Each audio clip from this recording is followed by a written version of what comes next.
दोस्तों नमस्कार।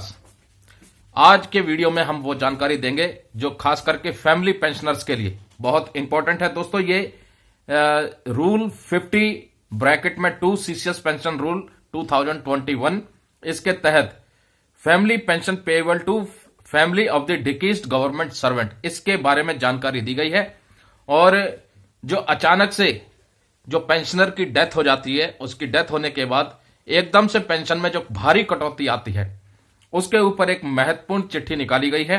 दोस्तों मिनिस्ट्री ऑफ फाइनेंस की तरफ से, department of revenue, central board of indirect tax and customs की तरफ से यह चिट्ठी निकाली गई है 20 दिसंबर 2023 को। और ये सभी principal chief commissioners, principal director generals, chief commissioners, director general under CBIC, इनको भेजी गई है। इसका सब्जेक्ट है clarification on the effect of pension cut on the amount of family pension in case of death of retired government servant during the currency period. Kindly refer to Rule 50 bracket में 2 of CCS Pension Rule 2021 governing the amount of family pension payable to the family pension to the family of the deceased government servant. In this regard, doubts have been expressed on whether the penalty of pension cut would affect the quantum of family pension in case of death of retired government servant during the currency of the penalty. दोस्तों जो family pension में cut आता है, उसके ऊपर rule 50 bracket में 2 उसके मुताबिक क्लैरिफिकेशन दिया गया है कि the nodal department of pension and pensioners welfare, उन्होंने इस मुद्दे को क्लैरिफाई किया है।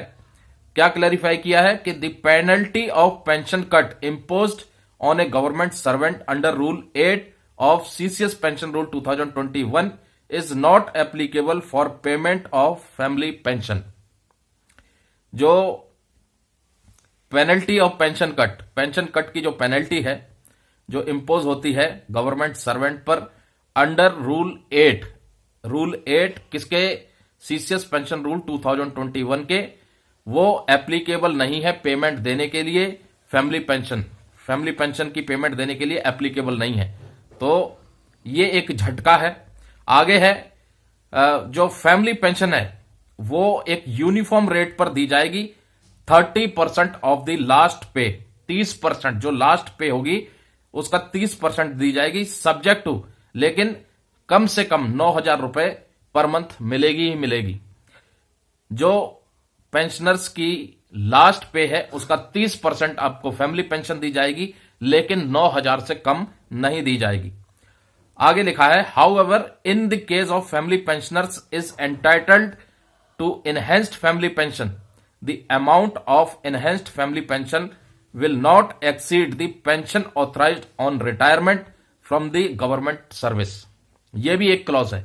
आपको जो फैमिली पेंशन दी जाएगी पेंशनर की डेथ के बाद, वो दी जाएगी लास्ट पे का 30%, लेकिन 9,000 से कम नहीं होगी।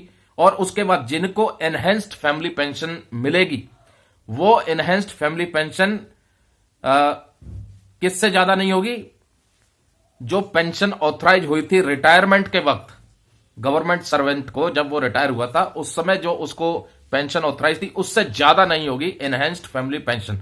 तो ये एक क्लॉज है। और आगे इन्होंने all this officers of CBIC are hence directed to bring this to the notice of all the officers dealing with the pension matter for strict compliance। ये सीबीआईसी वालों के लिए महत्वपूर्ण सूचना थी।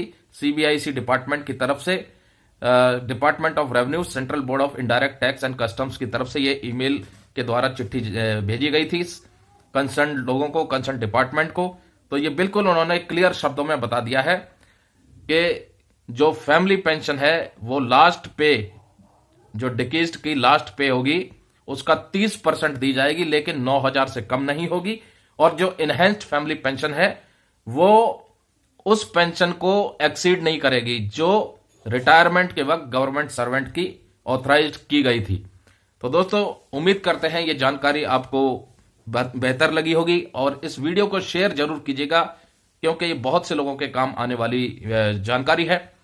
और ऐसी ही बेहतरीन जानकारी के लिए अगर आपने इस चैनल को सब्सक्राइब नहीं किया है और आप केंद्रीय कर्मचारी हैं या केंद्रीय पेंशन भोगी हैं या फैमिली पेंशनर हैं, तो इस चैनल को सब्सक्राइब जरूर करें और शेयर भी करते रहें इन वीडियोस को, ताकि लोगों के काम भी आ सके ये जानकारी। नमस्कार दोस्तों, जय हिंद, जय भारत।